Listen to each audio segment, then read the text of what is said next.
네, 저는 오늘 고린도전서 15장 1절에서 6절을 본문으로 그 복음을 아십니까? 라는 제목의 하나님 말씀을 나누겠습니다. 저희는 지난 3주 동안 회개에 대한 말씀을 나누었는데요. 이 첫 주에는 탕자의 비유를 통해서 참된 회개가 무엇인지에 대해 말씀을 나누었습니다. 그리고 그 다음 주에는 같은 본문으로 우리의 회개를 간절히 기다리시는 하나님 아버지의 마음에 대해서 말씀을 나누었고요. 그리고 지난주에는 시편 51편을 본문으로 어떤 수치와 고통과 슬픔을 감수하더라도 하나님께로 다시 돌아가기를 간절히 원했던 다윗의 회개에 대한 말씀을 저희가 나누었습니다. 이렇게 저희는 성경이 말하는 참되고 진실한 회개가 무엇인지를 살펴보았는데요. 우리가 이 지점에서 꼭 한 가지 해보아야 될 질문이 있습니다. 그 질문이 무엇이냐면, 과연 진실한 회개가 죄를 용서받고 그 죄의 벌을 면제받을 수 있는 충분한 조건인가라는 질문을 해보아야 됩니다.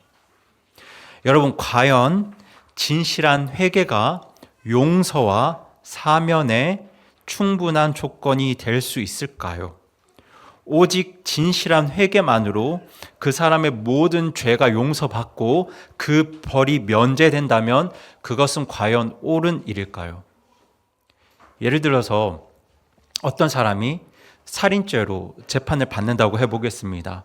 살인죄로 재판을 받게 되었는데요. 여러 정황들을 보았을 때 적어도 대한민국 사법 기준으로 봤을 때는 20년 실형을 받아야 하는 죄라고 해보겠습니다. 그런데 그렇게 죄를 지은 그 사람이 정말 진실한 마음으로 회개를 합니다. 그 살인자가 정말 진실하게 회개하고 자기 죄를 뉘우친다면, 그렇게 진실한 회개를 한다면 판사는 그 사람을 용서하고 그 사람이 받아야 할 벌을 면제해 주어야 할까요? 그렇죠? 만약 그런 일이 벌어진다면 바로 뉴스에 나올 겁니다. 그런 판결을 내린 판사는 당장 그 법복을 벗게 될 거예요. 제가 지금 무슨 말씀을 드리고 싶냐면, 아무리 사람이 자기 죄에 대해서 진실하게 회개를 한다고 할지라도 그 회개만으로 그 죄를 모두 용서한다는 건 정말 말도 안 되는 이야기입니다. 아무리 죄인이 마음을 다해서 자기 죄를 뉘우치고 진실하게 회개한다 할지라도 그가 죄를 지었다면 그에 합당한 벌을 받는 것이 옳습니다. 만약 회개만으로 누군가의 죄가 용서받는다면 그건 절대로 옳은 일이 아닙니다. 때문에 사람이 아무리 진실한 회개를 하더라도 그것이 죄의 용서와 벌의 사면의 근거가 될 수는 없습니다. 그런데 저희가 지난번에 말씀을 나누었던 것처럼 모든 사람은 하나님 앞에서 아주 큰 죄인입니다. 하나님의 정확한 판단에 따라 모든 사람은 하나님 앞에 죄인이고요. 하나님의 공의로운 심판에 따라 죄인인 모든 사람은 영존하는 불에 던져져서 영원한 형벌을 받아야 합니다. 그렇게 영존하는 지옥 불호수에서 영원토록 슬피 울며 고통받는 것이 죄인이 하나님으로부터 받아야 할 마땅한 형벌입니다. 그런데 이것은 감옥에서 20년 사는 것과는 비교도 되지 않을 만큼 아주 고통스럽고 무서운 형벌이에요. 그런데 여러분, 인간 판사도 회개만으로, 진실한 회개만으로 그 20년 형벌을 사면할 수 없습니다. 그런데 인간 판사보다 훨씬 정확하고 공의로우신 우리 하나님께서 오직 회개만으로 죄인이 받아야 할 그 영원한 형벌을 그냥 사면해 주실 수 있을까요? 절대로 그럴 수 없습니다. 하나님께서 아무리 진실한 회개를 기뻐하신다 한들 회개만으로는 그 죄를 용서하실 수도 없고 그 벌을 사면하실 수도 없습니다. 그래서 하나님께서 하신 일이 무엇인가요? 그렇죠. 우리가 받아야 할 벌을 누군가 대신 받게 하셨어요. 내가 치루어야 할 죄의 대가를 누군가 대신 치르게 하셨습니다. 그런데 다른 사람의 벌을 대신 받으려면 그 사람에게는 죄가 없어야 하잖아요. 죄인은 다른 죄인의 벌을 대신 받을 수 없기 때문에 우리 대신 벌을 받아야 할 그 누군가는 죄가 없어야 했어요. 그래서 하나님께서는 그 벌을 누구에게로 돌리셨나요? 네, 우리 예수님, 하나님의 아들이신 예수 그리스도께 그 벌을 돌리셨습니다. 예수님께서 우리가 받아야 할 죄의 벌을 대신 받으셨습니다. 그 벌을 어디서 받으셨나요?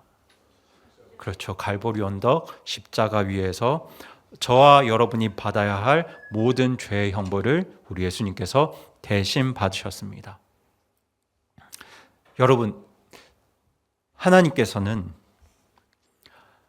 진실로 하나님 앞에 회개하는 자들이 자기 죄의 대가를 어떤 대가도 어떤 형벌도 치르지 않기를 원하셨어요.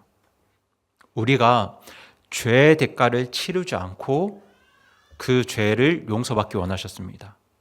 그런데 회개만으로는 그것이 불가능했기 때문에 누군가는 그 벌을 대신 받아야 했습니다. 그래서 하나님께서는 죄가 없으신 그의 가장 사랑하시는 아들 예수 그리스도로 하여금 십자가 위에서 그 벌을 대신 받게 하셨습니다. 그렇게 하나님의 아들이신 예수님께서 우리가 받아야 할 죄의 벌을 대신 받으셨다는 소식을 성경은 그 복음이라고 말합니다. 그래서 예수님께서 공생의 사역을 시작하실 때 가장 먼저 선포하신 말씀이 바로 회개하고 그 복음을 믿으라는 말씀이었습니다. 저희 다 함께 마가복음 1장 15절 말씀 같이 읽어보겠습니다. 시작. 이르시되 때가 찼고 하나님의 왕국이 가까이 왔으니 너희는 회개하고 복음을 믿으라 하시더라. 아멘. 여러분, 지금 여기서 예수님께서는 하나님의 왕국이 가까이 왔으니 너희는 회개하고 복음을 믿으라고 말씀하고 계시는데요. 이 원어 성경을 보면 복음 앞에 정관사가 붙어 있습니다. 이 복음을 유앙겔리온이라고 하는데요. 이 유앙겔리온 앞에 토우라는 정관사가 붙어 있습니다. 그리고 영어 성경으로도 이것을 번역했을 때 이 정관사를 그대로 번역해서 The Gospel이라고 번역하고 있습니다. 때문에 이 말씀의 정확한 번역은 그냥 복음이 아니라 그 복음입니다. 여러분, 복음과 그 복음은 다릅니다. 복음은 그냥 일반 명사입니다. 여러분, 꽃과 그 꽃은 다릅니다. 꽃은 아무 꽃이나 보고 꽃이라고 말하는 거고요. 그 꽃은 무언가 특별한 지정된 꽃이 있는 겁니다. 마찬가지로 복음은 그냥 복음 일반 명사입니다. 듣기 좋은 모든 소식을 복음이라고 합니다. 예를 들면 내가 주식을 가지고 있는데 그 주식이 올랐다. 이것 복음입니다. 좋은 소식이잖아요. 기쁜 소식입니다. 복음입니다. 우리 교회 어떤 성도분이 회사에서 승진했다. 이것도 뭔가요? 이것도 복음입니다. 네, 굿뉴스입니다. 서연이가 공부를 아주 열심히 해서 성적이 올랐다. 이것도 복음입니다. 그렇죠? 우리 교회 성도분의 사업 매출이 2배가 되었다. 이것도 뭐죠? 복음입니다. 좋은 소식입니다. 저는 우리 교회에 이런 복음도 풍성하게 들리기를 정말 간절히 소원하고 바라는데요. 네. 오늘 그 민주자매 친구, 네, 이다인 자매가 다산교회 예배 처음 방문했는데 이것도 뭔가요? 복음입니다. 네, 굿뉴스입니다. 좋은 소식이죠. 다 복음입니다. 하지만 오늘 우리가 나누기 원하는 것은 그냥 복음이 아니라 그 복음입니다. 그 복음이라 함은 무언가 특별한 내용을 다루고 있다는 뜻이죠. 그래서 성경은 복음을 이야기할 때 그냥 복음이라고 말하지 않고 그 복음이라고 말하고 있고요. 오늘 본문에서도 그 복음을 이야기하고 있습니다. 저희 다 함께 고린도전서 15장 2절 말씀 같이 읽겠습니다. 시작. 너희가 만일 내가 너희에게 선포한 것을 기억하고 헛되이 믿지 아니하였다면 역시 그 복음에 의해 구원을 받았느니라. 네, 아멘. 지금 2절에서 바울도 그 복음에 의해 구원을 받았다고 말씀하고 있고요.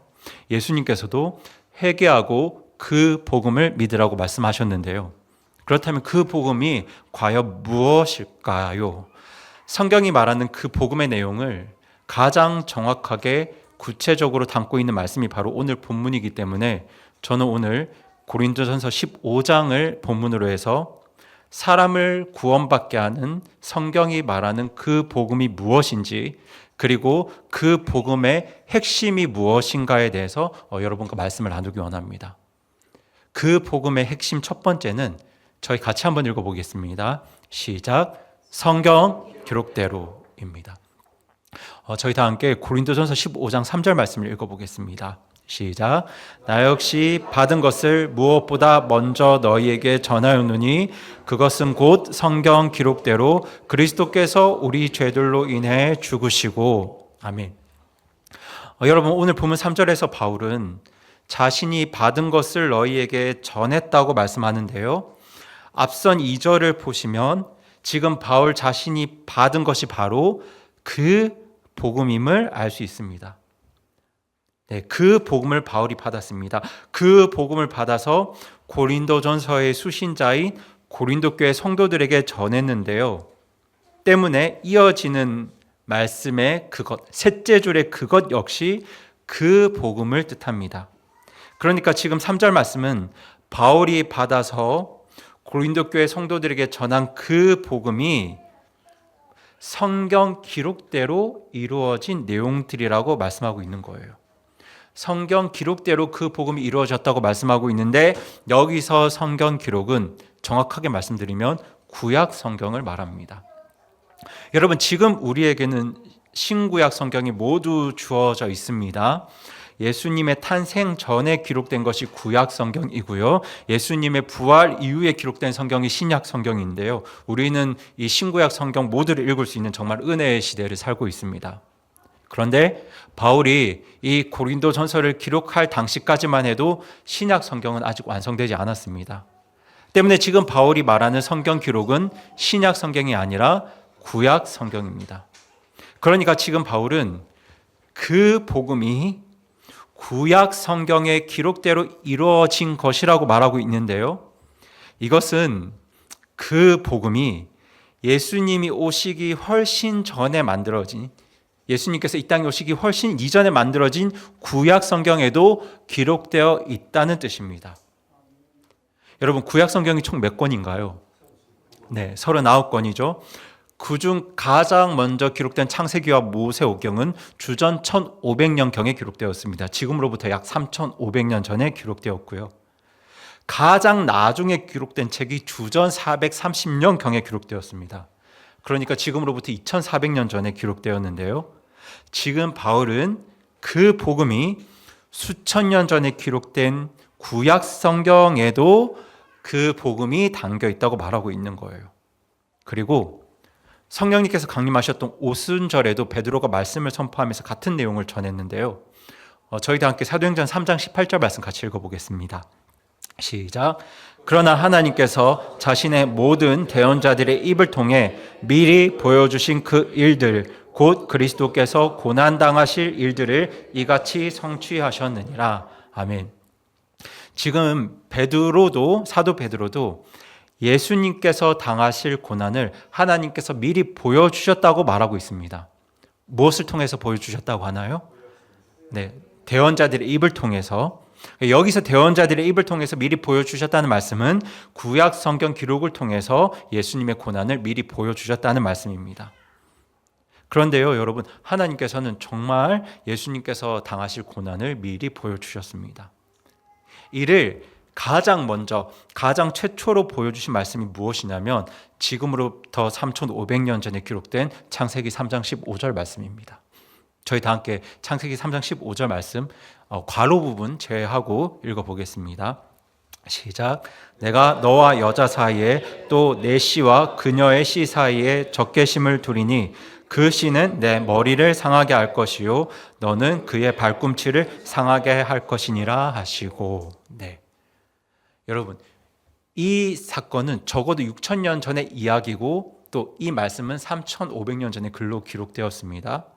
지금 창세기 3장 15절은 아담과 하와가 선악과를 먹어서 하나님께 범죄한 직후에 하나님께서 인간을 유혹했던 뱀, 사탄에게 벌을 주시는 말씀인데요, 여기에 기록된 너와 내 씨는 뱀과 사탄을 가리키는 말이고요, 그녀의 씨는 처녀의 몸에서 태어나실 예수님을 지칭하는 말입니다. 성경은 아들을 이야기를 할 때 아버지를 말하지 결코 어머니를 말하지 않거든요. 성경의 모든 계보는 족보는 아버지를 중심으로 기록되어 있습니다. 때문에 창세기에서 말하는 그녀의 씨는 여자의 후손은 아버지 없이 태어나는 어떤 존재를 가리키는 말이에요. 때문에 그녀의 씨는 처녀의 몸에서 탄생하실 예수 그리스도를 지칭하는 말입니다. 그런데 이 말씀의 마지막 부분을 보시면 사탄이 그녀의 씨의 발꿈치, 제가 그녀의 씨가 누구라고 말씀드렸죠? 네, 예수님이시잖아요. 그러니까 예수 그리스도의 발꿈치를 상하게 할 것이라고 기록되어 있는데요. 이 말씀이 기록되고 1500년이 지났을 때, 그리고 실제로 하나님께서 이 말씀을 하시고 4000년이 지났을 때 갈보리 언덕 십자가 위에서 이 말씀은 정말 이 말씀 그대로 성취되었습니다. 십자가에 매달리신 예수님의 발꿈치가 정말 상하였기 때문입니다. 모세에 의해 이 창세기 3장 15절이 글로 기록되고 1500년이 지났을 때 사탄의 계계로 눈이 어두워진 유대인들은 하나님의 아들이신 예수님을 알아보지 못한 채 그분에게 신성모독죄의 혐의를 뒤집어 씌워서 예수님을 십자가에 못 박아 죽였습니다. 그때 사람들은 예수님의 두 손에도 못을 박았지만 어디에도 못을 박았나요? 네, 그분의 발꿈치에도 큰 못을 박습니다. 그렇게 예수님의 발꿈치가 상하게 됩니다. 이것이 예수님의 고난에 대한 구약 성경의 첫 번째 예고입니다. 예고편이에요. 이런 기록들은 구약 성경 곳곳에서 발견할 수 있는데요. 또 다른 대표적인 이야기가 바로 믿음의 조상 아브라함과 그의 아들 이삭에 대한 이야기입니다. 저희 다 함께 창세기 22장 2절 말씀 같이 읽겠습니다. 시작. 그분께서 이르시되 이제 너는 내 아들 곧 내가 사랑하는 내 유일한 아들 이삭을 데리고 모리아 땅으로 가서 거기서 내가 내게 일러줄 산들 중 하나에서 그를 번제언물로 드리라 하시니. 네. 하나님께서는 아브라함에게, 믿음의 조상 아브라함에게 아들을 주셨는데요. 그의 나이 몇 살에 주셨나요? 네, 100살에 주셨어요. 100살이 넘은 아브라함에게 아들을 주셨습니다. 그것도 몇 명을 주셨습니까? 네, 딱 한 명 주셨습니다. 딱 한 명 주셨어요. 여러분, 제가 40이 넘어서 은빈이를 만났는데요. 40 넘어 만나게 된 딸 하나도 너무너무 귀합니다. 너무 귀해요. 그런데 100살 넘어 얻게 된 유일한 아들이 얼마나 귀하겠습니까? 세상 그 무엇과도 바꿀 수 없을 만큼 정말 귀하고 소중한 존재이지 않겠습니까? 그런데 하나님께서 지금 아브라함에게 무엇을 요구하고 계시나요? 그 귀한 하나뿐인 아들 이삭을 모리아 땅에서 번제 헌물로 드리라고 말씀하고 계세요. 여러분, 성경에서 말하는 번제 헌물이 무엇이냐면요, 인간의 죄를 대신 뒤집어 쓰고 죽어야 하는 짐승을 번제 헌물이라고 합니다. 사람이 죄를 가지고서는 거룩하신 하나님 앞에 절대로 나아갈 수가 없기 때문에 사람이 하나님 앞에 나아가려면 나의 죄를 대신 뒤집어 쓰고 그 벌을 받아 죽을 짐승이 필요했습니다. 나의 죄를 그 짐승에게 다 넘겨서 그 짐승을 죽이면 그때 하나님께서 그 짐승의 피를 보고 사람의 죄를 용서해 주셨는데, 그렇게 사람 대신에 죽은 짐승, 그렇게 바쳐진 짐승을 번제 헌물이라고 했습니다. 그런데 지금 하나님께서 아브라함에게 무엇을 번제 헌물로 요구하시나요? 그렇죠. 소나 양 같은 짐승이 아니라 하나밖에 없는 너무나도 귀한 아들 이삭을 번제 헌물로 요구하고 계세요. 그 아들 이삭에게 자기 죄를 뒤집어 씌워서 그 아들을 죽일 것을 요구하셨습니다. 그것도 모리아 땅에 있는 산에서 유일한 하나뿐인 아들을, 100살에 얻은 그 귀한 아들을 번제 헌물로 드릴 것을 요구하셨습니다. 그런데 여러분, 이 사건 이후로 900년이 지나고 이 모리아 산에 솔로몬의 성전이 지어지고요. 그로부터 1000년이 지났을 때 바로 이 장소에서 예수님께서 십자가에 못 박혀 죽게 되십니다. 그런데 이때 아브라함은 하나님의 명령에 따라 믿음으로 정말 자기 아들을 죽이려고 했습니다. 소위 말하면 존속 살해를 할 뻔했습니다. 근데 할 뻔했다는 말은 했다는 이야기인가요? 안 했다는 이야기인가요? 네. 결국에는 안 했거든요. 왜냐하면 마지막 순간에 하나님께서 그를 막으셨기 때문에 그 아들 이삭은 죽지 않고 살았어요. 그 모리아 산에서 아버지가 아들을 죽이는 정말 끔찍한 사건이 일어날 뻔했지만 하나님의 개입으로 아브라함의 존속 살해는 미수로 그칩니다. 하지만 그로부터 약 2000년이 지났을 때 동일한 장소에서 아버지가 아들을 죽이는 끔찍한 사건이 벌어지는데요.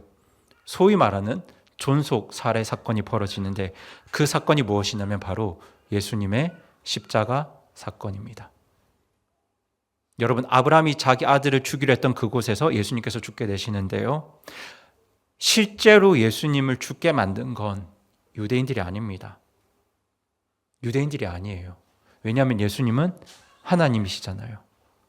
사람이 아무리 자기를 죽이려 해도 마음만 먹으면 얼마든지 죽지 않으실 수 있는 분이 바로 예수님이었습니다. 여러분, 예수님의 죽음을 계획하시고 예수님에게 죽음을 명령하신 분은 바로 아버지 하나님이세요. 아버지 하나님께서 아들 예수님을 죽게 하셨습니다.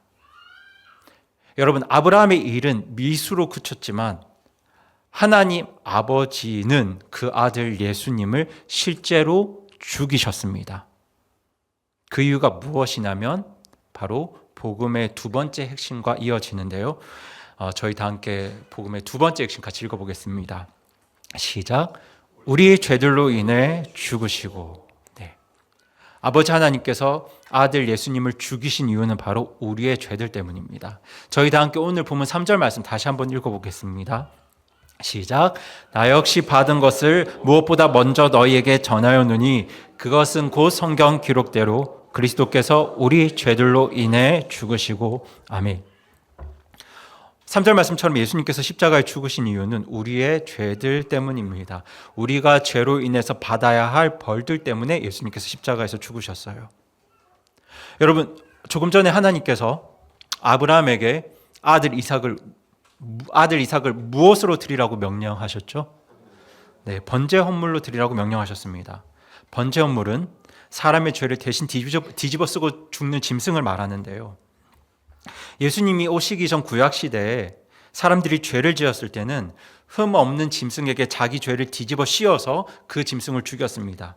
그렇게 짐승이 사람의 벌을 대신 받게 함으로 그 사람의 죄가 용서받았는데요. 그런데 여러분, 제가 이렇게 말씀을 드렸지만 실제로 사람이 받을 벌을 짐승이 대신 받는다는 건 말이 안 됩니다. 말이 안 되지 않습니까? 말이 안 돼요. 왜냐하면 짐승은 사람보다 가치가 못한 존재이기 때문입니다. 여러분, 만약 사람이 받을 벌을 짐승이 대신 받을 수 있다면 지금 우리나라 감옥에 다 뭐가 들어가 있겠습니까? 그렇죠. 다 짐승들이 있겠죠. 그렇죠. 감옥에 사람이 있어야 할 이유가 없습니다. 여러분, 사람이 받을 벌을 짐승이 대신 받을 수 있다면 감옥에 사람이 들어가야 할 이유도 없고요. 사형제도가 있을 이유도 없습니다. 그런데 우리보다 훨씬 정확하고 공의로우신 하나님께서 이 원리를 모르실까요? 아시겠죠? 하나님께서는 짐승이 사람의 벌을 대신 받을 수 없다는 사실을 누구보다 잘 알고 계십니다. 저희 다 함께 히브리서 10장 3절 4절 말씀 같이 한번 읽어보겠습니다. 시작. 그러나 그 희생물들에는 해마다 죄들을 다시 생각나게 하는 것이 있나니 이는 황소와 염소의 피가 죄들을 제거하는 것이 불가능하기 때문이라. 네. 근데 지금 성경도 분명히 짐승으로 드리는 제사가 죄를 깨닫게 할 뿐이지 짐승의 피로 죄를 제거하는 것은 불가능하다고 말씀하고 있어요. 여러분, 사람이 죄를 지었는데 그보다 못한 짐승이 벌을 대신 받는다는 것은 사실 말이 안 됩니다. 그건 하나님의 공의에 맞지 않습니다. 그런데 여러분, 만약 이것을 거꾸로 하면 말이 됩니다. 거꾸로 하면 말이 돼요. 짐승이 죄를 지었는데 그 벌을 사람이 대신 받는다고 하면 짐승이 받을 벌은 면제가 될 수 있습니다. 좀 이해가 되시나요? 우리 집에서 키우는 개가 사람을 물어 죽였는데 그 개 대신에 우리 집의 아들을 대신 죽인다고 하면 이것은 정말 미친 짓임은 분명하지만 만약 그렇게 해서라도 그 벌을 사람이 대신 받게 한다면 그 개는 안 죽어도 됩니다. 왜냐하면 개보다 사람이 훨씬 더 귀한 존재이기 때문입니다.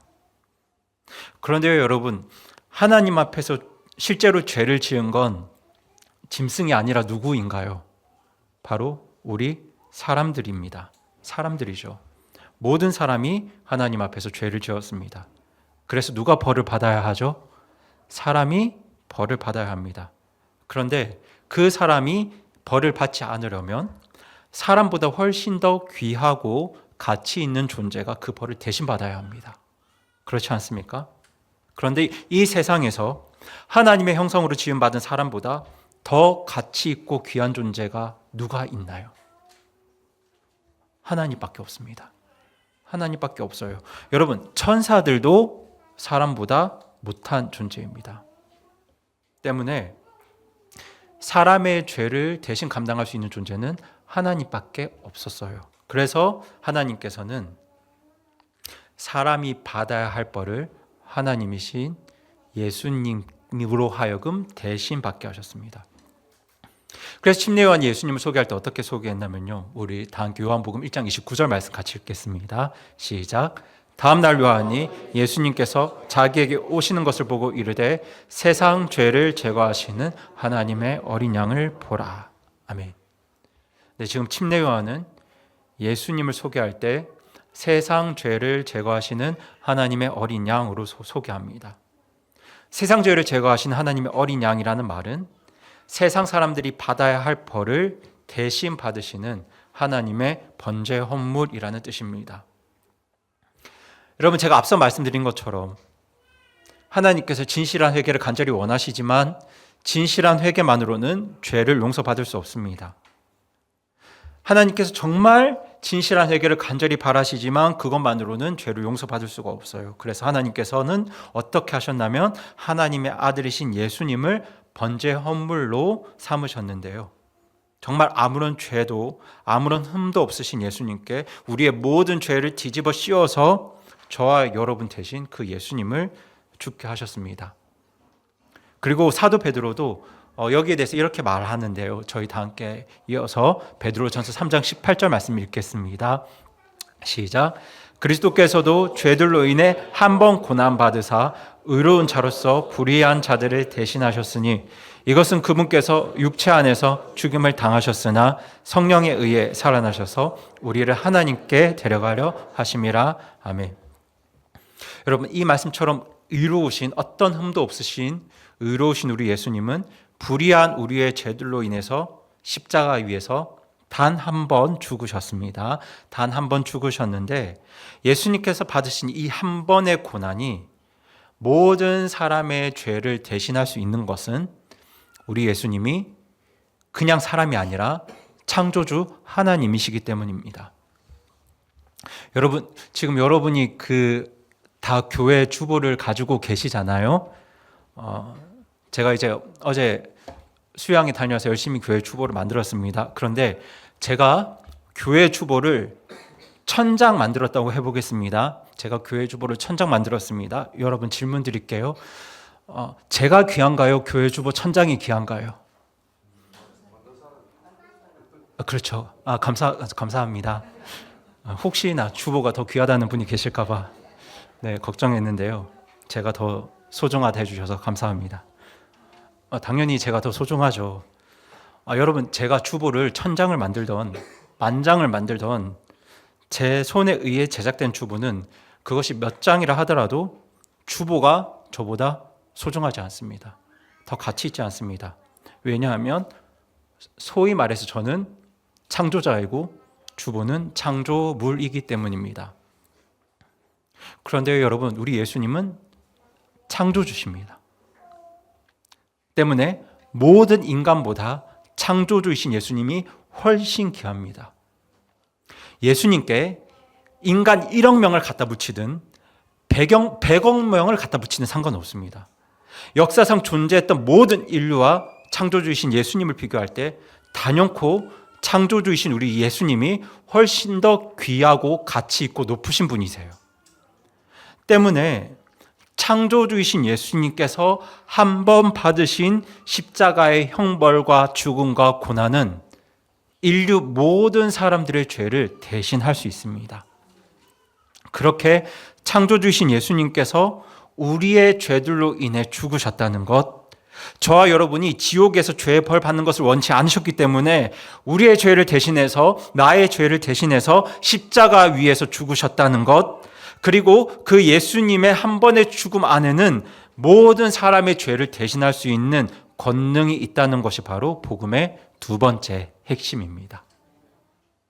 그리고 이어지는 말씀에서 성경이 그 복음에 대해서 어떻게 말씀하고 있냐면요, 저희 같이 한번 읽겠습니다. 시작. 묻히셨다가. 네, 묻히셨다가라는 말은 정말 실제로 죽으셨다는 뜻인데요. 저희 다 함께 오늘 본문 4절 말씀 다시 한번 읽어보겠습니다. 시작. 묻히셨다가 성경 기록대로 셋째 날 다시 일어나시고. 네. 성경은 우리의 죄들로 인해 죽으신 예수님께서 무덤에, 땅에 묻히셨다고 기록하고 있는데요.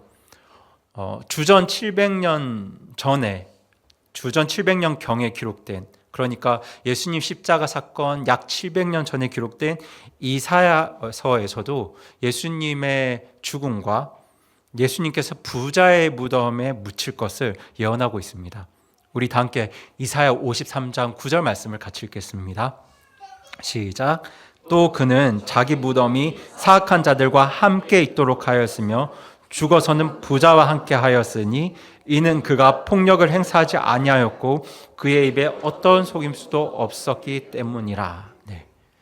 지금 이사야서에 기록된 이 말씀은 700년 후에 아리마대의 부자 요셉에 의해서 정확하게 성취되는데요. 마태복음 27장은 이것을 잘 보여주고 있습니다. 저희 마태복음 27장 57절에서 60절 말씀을 읽겠습니다. 이것은 이사야서가 기록된 이후 700년 이후에 성취되고 기록된 말씀인데요. 같이 읽겠습니다. 시작. 저녁이 되었을 때 요셉이라 하는 아리마대의 부자가 왔는데 그도 예수님의 제자더라. 그가 빌라도에게 가서 예수님의 몸을 달라고 간청하니 그때 빌라도가 몸을 넘겨주라고 명령하므로 요셉이 그 몸을 가져다가 깨끗한 아마포로 싼 뒤 바위 속에 판 자기의 새 무덤에 그 몸을 두고 큰 돌을 굴려 돌무덤 입구에 놓고 떠났는데. 네. 지금 아리마대 부자 요셉은 예수님의 시신을 넘겨받고 자기의 새 무덤에, 자기를 위해서 준비한 그 무덤에 예수님의 시신을 두었습니다. 그렇게 예수님은 정확하게 사흘 밤낮 동안 이 아리마대 부자 요셉의 무덤 속에 계셨는데요. 예수님께서는 살아 계실 때도 여기에 대한 말씀을 하셨습니다. 저희 다 함께 마태복음 12장 40절 말씀 읽겠습니다. 시작. 요나가 밤낮으로 사흘 동안 고래 뱃속에 있었던 것 같이 그렇게 사람의 아들도 밤낮으로 사흘 동안 땅의 심장부에 있으리라. 네, 이 말씀처럼 우리의 죄들로 인해 십자가 위에서 죽으신 예수님의 그 시신은 사흘 밤낮 동안 요셉의 무덤에 안치되어 있었습니다. 그렇게 예수님께서 죽으시고 하루가 지나고 이틀이 지났을 때 무덤 안에 놓여 있는 예수님의 그 시신을 본 사람들은 이제 다 끝났다고 생각했습니다. 어떤 사람들은 예수님이 자신을 하나님의 아들이라 말하면서 신성모독죄를 범했기 때문에 결국 죽음으로 그 대가를 치렀다고 생각했어요. 그렇게 이 이슈가 끝이 났다고 생각했고요. 그런 사람들뿐만 아니라 예수님을 따르던 제자들도 예수님이 죽으셨기 때문에 모든 것이 끝났다고 생각했습니다. 그래서 제자들도 뿔뿔이 흩어지고 도망갔습니다. 그런데 성경은 이어서 뭐라고 말씀하고 있냐면 저희 같이 읽겠습니다. 시작. 셋째 날에 다시 사시고. 네.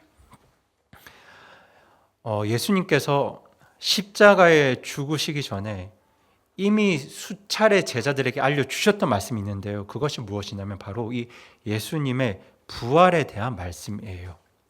저희 다 함께 마태복음 16장 21절 말씀 같이 읽겠습니다. 이건 예수님께서 십자가에 죽으시기 이전에 하셨던 말씀입니다. 같이 읽겠습니다.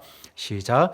그때부터 예수님께서 자기가 반드시 예루살렘으로 가서 장로들과 수제사장들과 서기관들에게 많은 일들로 고난을 당하고 죽임을 당하며 셋째 날 다시 일으켜질 것을 자기 제자들에게 보이기 시작하시니. 네.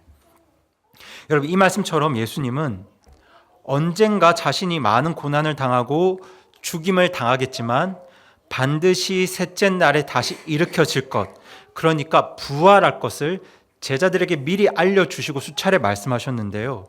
정말 예수님께서 말씀하신 대로 예수님께서 죽으신 지 셋째 날에 우리 예수님께서는 다시 살아나셨습니다. 그리고 고린도전서 15장 4절 말씀 이렇게 기록합니다. 다시 한번 읽겠습니다. 시작. 묻히셨다가 성경 기록대로 셋째 날 다시 일어나시고. 네. 예수님은 다시 살아나셨어요. 하지만 오늘날 많은 사람들이 믿지 못하는 진리 중 하나가 바로 이 예수님의 부활입니다. 이 예수님의 부활을 많은 사람들이 오늘날 믿지 않아요. 왜냐하면 이 세상에는 예수님처럼 부활한 사람이 단 한 명도 없기 때문입니다. 물론 죽었다가 다시 살아난 경험을 가진 사람들은 있습니다. 예를 들면 엘리야 당시 과부의 아들도 죽었다가 다시 살았고요. 예수님께서도 마르다와 마리아의 형제인 누구를 다시 살리셨나요? 네, 나사로를 다시 살리셨습니다. 사도 바울도 말씀 듣다가 졸다 떨어져 죽은 소년을 다시 살린 적이 있습니다. 하지만 그들은 예수님과 달라요. 예수님과 다릅니다. 왜냐하면 그들은 다시 살았지만 결국 시간이 지나고 수명이 다했을 때 어떻게 되었을까요? 다시 죽었습니다. 그들은 결국 죽음을 피하지 못했습니다. 사망의 권세를 이기지 못했어요. 하지만 예수님의 부활은 다릅니다. 예수님께서는 십자가에서 죽으시고 사흘 만에 부활하신 이후에 다시는 죽지 않으셨습니다. 다시는 죽지 않으셨어요. 예수님은 부활하신 그 몸을 수많은 사람들에게 보이셨고요. 살아있는 그대로 하늘로 올라가셨습니다. 하늘로 올라가셔서 지금은 구원받은 성도들을 위해 초소를 예배하고 계시고요. 그리고 지금 예수님 하나님 우편에 앉아서 우리의 중보자로도 일하고 계세요. 그렇게 예수님은 지금도 살아계시고 앞으로도 영원히 살아계실 부활의 주님이십니다. 성경에서 말하는 부활이란 다시 살았는데 언젠가 다시 죽을 그런 부활을 말하는 게 아니라 한번 다시 살아나면 절대로 죽지 않을 그 다시 살아남을 부활이라고 말합니다. 때문에 예수님의 부활은 다시는 죽음을 맞지 않는 영원한 생명의 부활이고요. 이 예수님의 제자들이 그 예수님의 부활을 미리 들었고 직접 보았습니다. 죽음을 이기는 영원한 생명의 부활을 직접 보았어요. 하지만 오늘날 많은 사람들이 정말 믿지 않는 복음의 핵심 중 하나가 바로 이 예수님의 부활입니다. 믿지 못해요. 그래서 저는 오늘 죽음을 이기는 그리고 영원히 죽지 않는 예수님의 부활을 이야기할 때 그 예수님의 부활에 대한 증거들이 여러 가지가 있지만 두 가지만 여러분에게 소개해 드리길 원하는데요. 그 첫 번째가 뭐냐면 바로 빈 무덤입니다. 그 첫 번째가 빈 무덤인데 왜 빈 무덤이 예수님의 부활의 증거가 되는지를 이해하시려면 여러분들이 그 당시 있었던 어떤 사건들의 정황을 조금 살펴볼 필요가 있으신데요.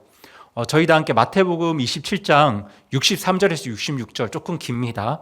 조금 길지만 이 말씀은 예수님께서 죽으신 후에 예수님의 죽음을 주도했던 이 바리새인들과 수제사장들이 빌라도 그 당시 유대 총독이었던 빌라도 각하를 찾아가서 요청했던 내용들입니다.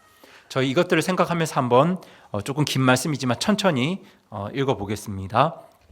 시작. 이르되 각하 저 속이는 자가 아직 살아있을 때 말하기를 내가 사흘 뒤에 다시 일어나리라 한 것을 우리가 기억하노니 그러므로 명령하사 사람들이 그 돌무덤을 셋째 날까지 굳게 지키게 하소서.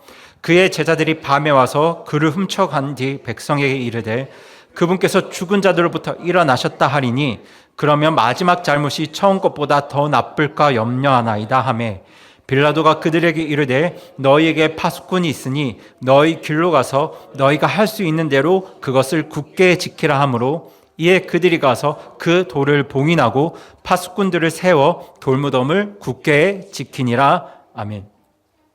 여러분, 이 정황이 이해가 되시리라고 믿습니다. 보시는 것처럼 예수님을 십자가에 못 박아 죽였던 이 바리새인들과 수제사장들이 가장 걱정했던 것이 무엇이냐면 바로 제자들이 예수님의 시체를 훔쳐가는 거였습니다.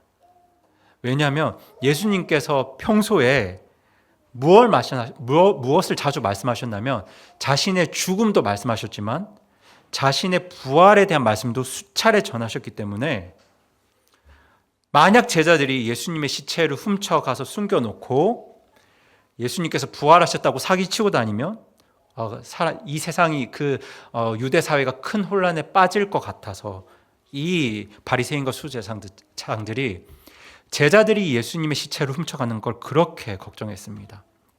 그래서 빌라도 총독을 찾아가서 예수님의 무덤을 굳게 지키게 해달라고 요청하는데요. 그때 지금 빌라도가 어떻게 이야기하고 있냐면 너희에게도 파수꾼이 있으니, 이 말은 너희에게도 힘이 있으니, 권세가 있으니, 돈이 있으니, 능력이 있으니 라는 말입니다. 너희에게도 파수꾼이 있으니 너희가 할 수 있는 대로 그 무덤을 굳게 지키라고 말하면서 그들의 요청을 수락합니다. 그렇게 제사장들과 바리새인들은 파수꾼을 세워서 예수님의 무덤을 굳게 지키는데요. 정말 굳게 지켰을 겁니다. 여러분, 지금 상황을 한번 생각해 보세요. 지금 이 상황에서 예수님을 죽음으로 몰았던 이 바리새인과 제사장들이 예수님의 무덤을 지켰을 때 대충 지켰겠습니까? 아니면 정말 철저히 지켰을까요? 네, 정말 철저하게 지켰을 겁니다. 왜냐하면 누군가가 정말 예수님의 시체를 훔쳐간다면 진짜 상황이 복잡해지거든요. 정말 사회가 큰 혼란에 빠질 거기 때문에 정말 철저히 지켰을 겁니다. 그리고 여기서 또 하나 생각해 볼 건 이 당시 바리새인 제사장들과 예수님의 제자들을 비교해 보았을 때 누구의 힘과 권세가 더 강했을까요? 그렇죠. 비교도 되지 않을 만큼 바리새인들의 힘과 권세가 훨씬 강력했습니다.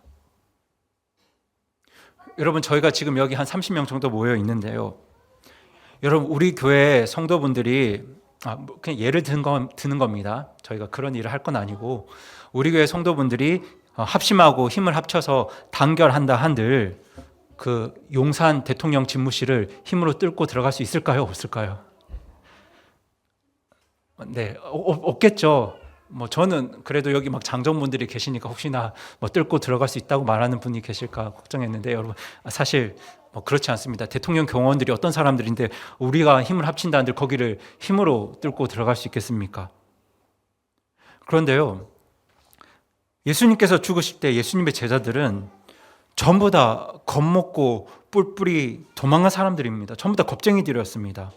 어부였잖아요. 별벌이 없는 사람들이었습니다. 그런데 바리새인들과 제사장들은 그 당시 유대 사회의 기득권자들이었습니다. 돈이 있었고 힘이 있었고 권세가 있었습니다. 그래서 그들은 예수님의 무덤을 지키기 위해서 무거운 돌문도 세웠습니다. 장정 수명이 달려들어도 옮기기 힘든 무거운 돌문을 예수님 무덤 앞에 세웠고요. 그들이 세운 파수꾼 역시 그 당시에 탁월한 어떤 무용을 지닌 전사들이고 용사들이었습니다. 때문에 예수님의 제자들이 그 파수꾼의 철저한 경계를 뚫고 예수님의 시체를 훔쳐간다는 건 저희 교회 성도들이 힘을 합쳐서 대통령 경호실 경호원들과 맞붙어 싸워 대통령 집무실을 뚫고 들어가는 이야기와 별바 다를 바가 없습니다. 여러분, 있을 수 없는 이야기인 겁니다. 그만큼 예수님의 무덤에 대한 경호와 경계가 철저했습니다. 그런데 사흘 후에 어떤 일이 벌어졌습니까? 사흘 후에 예수님께서 죽으신 후 셋째 날 막달라 마리아와 다른 마리아가 예수님을 찾아갔을 때 어떤 일이 벌어졌냐면 그들이 예수님의 빈 무덤을 발견하게 됩니다. 저희도 함께 마태복음 28장 5절 6절 같이 읽겠습니다. 시작. 천사가 여자들에게 응답하여 이르되 너희는 두려워하지 말라. 십자가에 못 박히신 예수님을 너희가 찾고 있음을 내가 아노라. 그분은 친히 말씀하신 대로 일어나셨으므로 여기 계시지 아니하리라. 와서 주께서 누우셨던 곳을 보라. 네. 와서 주께서 누우셨던 것을 봤을 때 거기에 뭐가 있었을까요? 아무것도 없었습니다.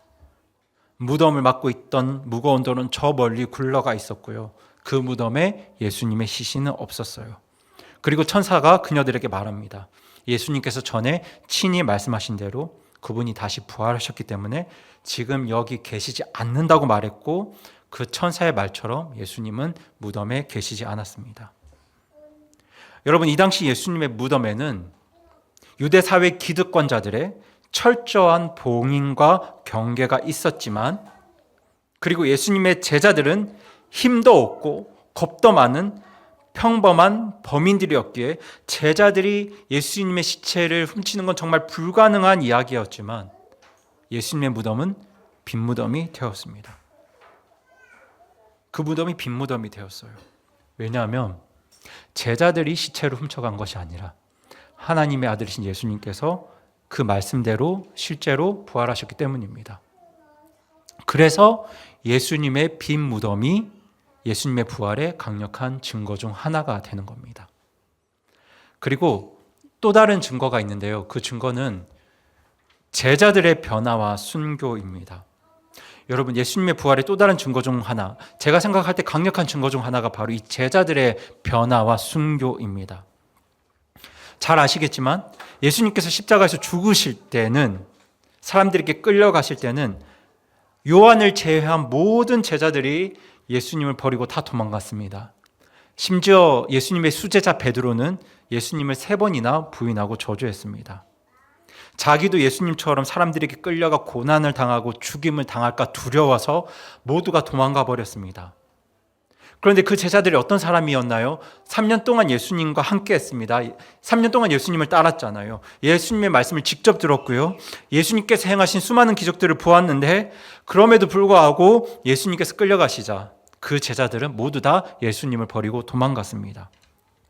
그런데 그랬던 제자들이 예수님의 부활 사건 이후에는 순교를 불사하는 자들로 변모합니다. 자기 목숨을 아끼지 않습니다.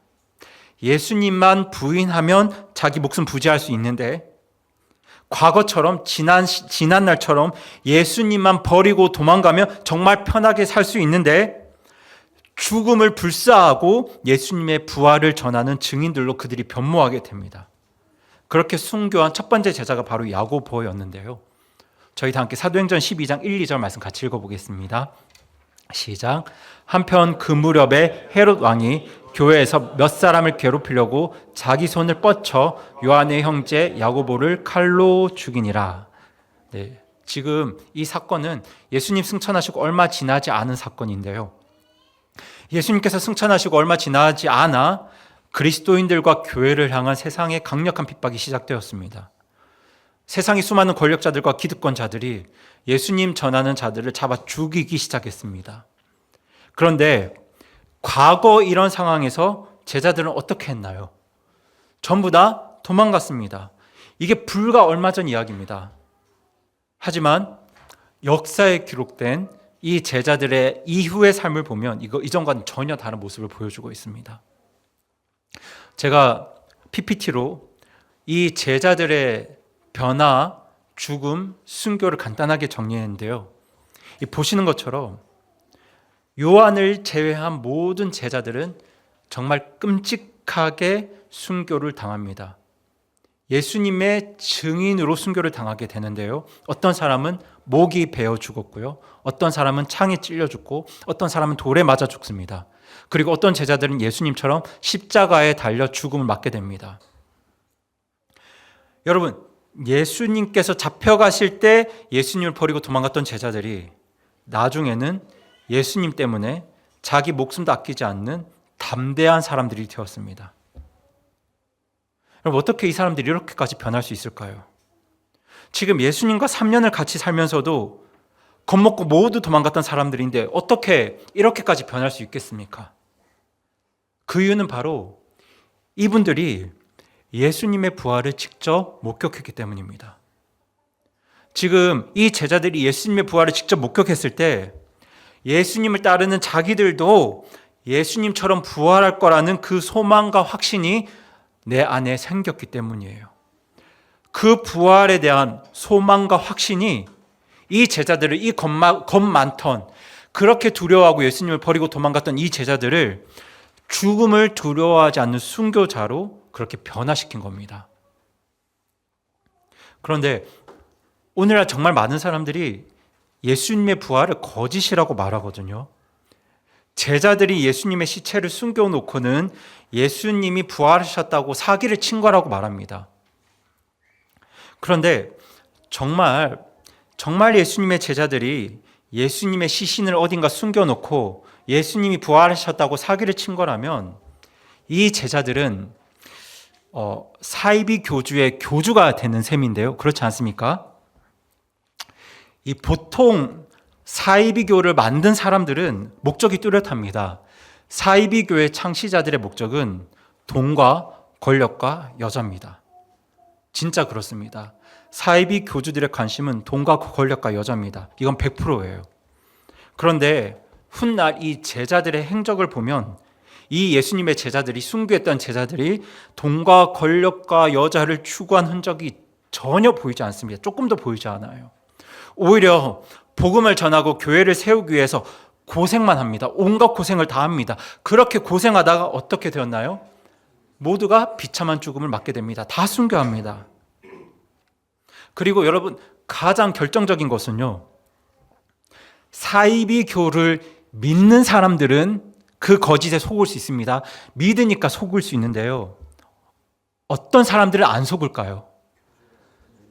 네, 만든 사람들은 안 속습니다. 교주는 속을 수가 없습니다. 왜냐하면 누구보다 그 가르침이 거짓인 줄 아는 사람들이 바로 사이비교를 만든 사람들입니다.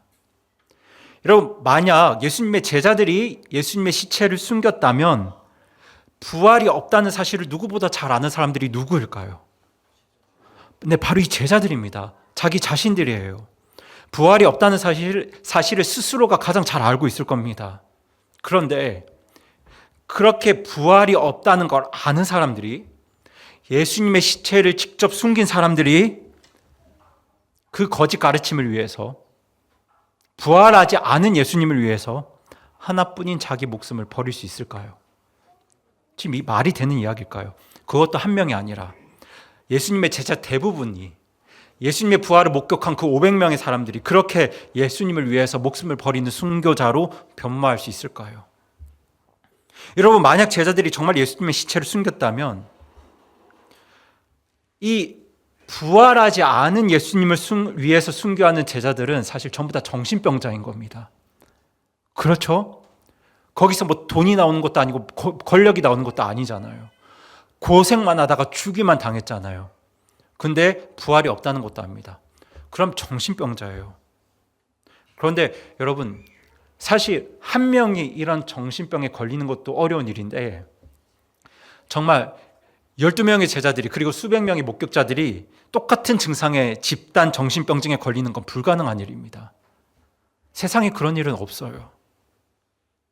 그러니까 그렇게 겁이 많던 제자들이 부활이 없다는 걸 누구보다 잘 알면서도 부활의 가르침을 위해서 자기 목숨을 버린다, 고생만 한다, 이건 진짜 말이 안 되는 이야기입니다. 그렇게 겁이 많아서 예수님을 버리고 도망갔던 제자들이 훗날 주님을 위해서 자기 목숨을 아끼지 않는 순교자로 변할 수 있었던 건 그들이 예수님의 부활을 직접 목격했기 때문입니다. 그것도 세상 그 어떤 죽음도 이기지 못하는 영원하고 영광스러운 우리 예수님의 부활을 그들이 직접 목격했기 때문이에요. 이 예수님의 부활이 바로 복음의 가장 중요한 핵심입니다. 여러분, 저는 오늘 세상에 많은 복음들이 있지만 성경이 말하는 그 복음, 사람을 구원받게 하는 그 복음에 대해서 여러분과 말씀을 나누었는데요.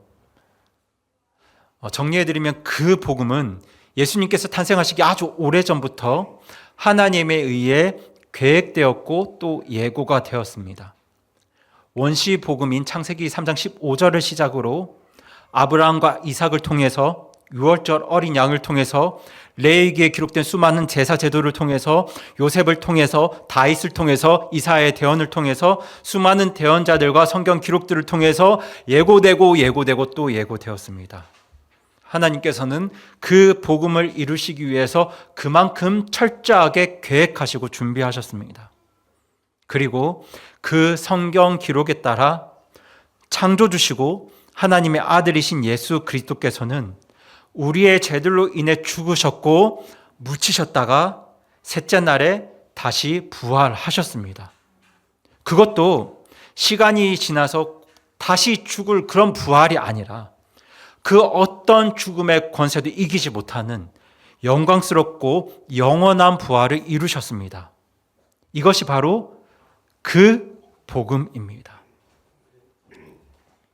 여러분, 그 복음을 위해 우리 하나님께서는 자기 가장 사랑하시는 아들 독생자 예수 그리스도를 십자가 위에 내어주셨어요. 하나님께서 그렇게까지 하신 이유는 하나님 앞에 진실로 회개하는 자들이 그 어떤 죄의 벌도 받지 않기를 간절히 원하셨기 때문입니다. 참된 회개를 하는 자들이 그 어떤 벌도 받지 않고 모든 죄를 용서받고 하나님과의 관계가 회복되어서 하나님의 자녀가 되고 예수님의 신부가 되기를 간절히 원하셨기 때문에 하나님께서는 우리가 받아야 할 모든 벌을 예수님이 받게 하셨습니다. 그게 뭐라고요? 그 복음입니다. 여러분 혹시 이 자리에 아직 구원 받지 못한 분이 계시다면 하나님 앞에 참된 회개를 하시고 그 복음을 믿으시기 바랍니다. 성경이 말하는 그 복음을 믿으세요. 교회에 나오면 가정이 화목하다, 사업이 성공한다, 회사에서 승진한다는 복음이 아니고요. 하나님께서 진실로 회개하는 자들은 어떤 벌도 받지 않기를 원하시기 때문에 내가 받아야 할 그 형벌을 하나님의 가장 사랑하는 아들 예수님께 받게 하셨다는 그 복음을 믿으시면 여러분 죄를 용서받을 수 있습니다. 하나님으로부터 어떤 죄의 형벌도 받지 않고 모든 죄를 깨끗이 용서받고 하나님의 자녀가 되실 수 있으세요.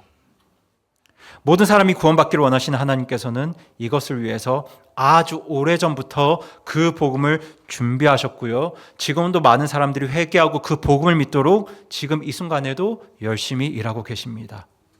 저는 하나님께서 지금 이곳에서도 열심히 일하고 계신다고 믿습니다. 그래서 오늘 이 자리에 구원에 확신이 없는 분이 계시다면 꼭 회개하시고 오래전부터 하나님께서 준비하고 예배하신 그 복음을 꼭 믿으시기 바랍니다. 그리고 구원받은 여러분께도 오늘 말씀으로 권면드립니다. 사실 오늘 본문은 불신자들을 향해 기록된 본문이 아니라 구원받은 성도들을 위해 기록된 본문입니다. 오늘 본문에서 사도 바울은 그 복음을 구원받은 고린도 교회 성도들에게 다시 한번 강조하고 있는데요. 물론 지금 이 이야기를 하는 건 부활이 없다는 거짓 가르침 때문이기도 하겠지만 그 복음이 구원받은 우리에게 너무나 중요하기 때문입니다. 여러분, 저는 지금 여러분의 삶이 어떠한지 여러분 삶의 내막을 속속들이 알지는 못합니다. 여러분들이 말씀해 주시는 만큼만 압니다. 어떤 분들은 평안한 날들을 보내실 수도 있고요. 또 어떤 분들은 감당도 되지 않고 끝도 보이지 않는 어두운 터널을 지나고 계실 수도 있습니다. 하지만 우리 형편이 어떠하든 간에 우리가 반드시 기억해야 될 사실은 우리에게 그 복음이 있다는 사실입니다. 저와 여러분에게 그 복음이 있습니다. 우리가 마음을 다해 진실로 회개를 하더라도 원래 우리는 마땅히 벌을 받아야 하는 사람들이었는데 무엇 때문에요? 그 복음 때문에 내가 받아야 될 모든 벌이 예수님에게로 갔습니다. 우리가 이 사실을 절대로 잊으면 안 됩니다. 그리고 우리의 형편이 어떠하든 간에 우리가 절대로 잊지 말아야 할 또 하나의 사실이 있다면 그 복음 때문에 어떤 죽음의 권세도 이길 수 없는 영광스러운 영원한 부활의 날이 곧 우리에게 있다는 사실입니다. 여러분, 곧입니다. 그날이 멀 것 같은데 곧 그날이 옵니다. 이 땅에서의 평안도, 영광도, 아픔도, 낙심도, 상처도 곧 사라지고 곧 끝나고 구원받은 우리 모두는 곧 우리 주님처럼 영광스럽고 영원한 부활의 날을 맞이하게 될 겁니다. 그 복음이 저와 여러분에게 있습니다. 그래서 구원받은 성도분들께 간곡히 권면드리고 싶은 게 하나 있는데요. 이번 한 주간은 살아가실 때 여러분의 형편과 마음 상태가 어떠하시든지 우리를 구원에 이르게 한 그 복음을 매일매일 떠올리셨으면 좋겠습니다. 이걸 위해서 제가 부탁드리고 싶은 것은 내일부터 이번 한 주간만 아침에 일어나시면 고린도전서 15장 한 장을 매일 아침 읽으셨으면 좋겠습니다. 네, 매일 아침 읽으시면서 우리가 믿고 받아들인, 그리고 우리를 구원에 이르게 할, 그리고 곧 또 우리에게 임할 우리 주 예수님의 그 복음을 매일매일 마음속에 품고 사시기 바랍니다. 제가 확신하기로는 다른 게 아니고요. 상황이 풀려서, 문제가 풀려서, 형편이 나아져서가 아니라 그 복음이 넘어지려는 우리를 굳게 붙들어 줄 것이고, 그 복음이 우리에게 승리를 가져다 줄 것이고, 그 복음 때문에 지금 헛된 것처럼 느껴지는 나의 삶이 헛되지 않은 줄 우리가 깨닫게 될 겁니다. 그리고 무엇보다 그 복음이 우리로 하여금 더욱 주의 일을 넘치게 할 수 있는 힘과 능력이 될 것입니다. 우리가 이것을 생각하면서 말씀 한 구절 읽고 설교를 마무리하길 원하는데요. 우리 마지막으로 고린도전서 15장 57절, 58절 말씀 저희 한 목소리로 큰 목소리로 읽겠습니다. 시작. 그러나 우리 주 예수 그리스도를 통해 우리에게 승리를 주시는 하나님께 감사를 드리노라. 그러므로 내 사랑하는 형제들아, 너희는 굳게 서서 흔들리지 말고 항상 주의 일을 넘치게 하라. 너희 수고가 주 안에서 헛되지 않은 줄 너희가 아느니라. 아멘. 여러분, 우리 승리의 근원은, 우리가 굳게 서서 흔들리지 않을 수 있는 이유는, 우리가 항상 주의 일을 넘치게 할 수 있는 이유는 무엇 때문인가요? 그 복음 때문입니다. 여러분, 그 복음이 있으면 우리는 이렇게 살 수 있습니다. 그 복음으로 굳게 서서 흔들리지 않고 승리하고 항상 주의 일을 넘치게 하시는 저와 여러분, 우리 교회 되기를 간절히 소망합니다.